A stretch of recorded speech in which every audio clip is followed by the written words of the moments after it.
दिल्लीतील विद्यार्थी प्रकरणाच्या निषेधार्थ वर्धा शहरात वंचित बहुजन आघाडीच्या नेतृत्वाखाली विराट मोर्चा काढण्यात आला आहे।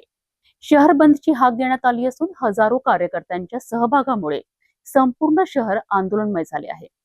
विविध राजकीय पक्ष आणि सामाजिक संघटनांच्याही या आंदोलनाला पाठिंबा दिला आहे।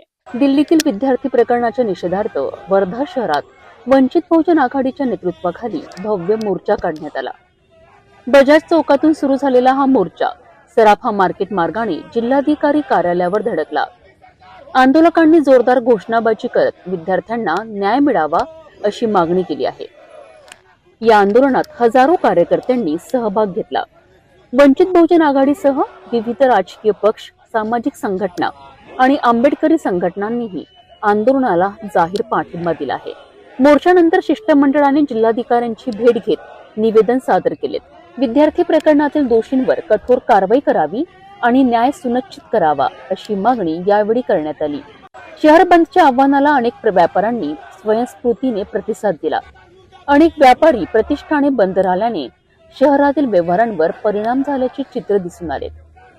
एकूणच विद्यार्थ्यांच्या न्यायाच्या मागणीकरिता वर्ध्यात मोठ्या प्रमाणात एकजुटीचे शक्ती प्रदर्शन पाहायला मिळाले।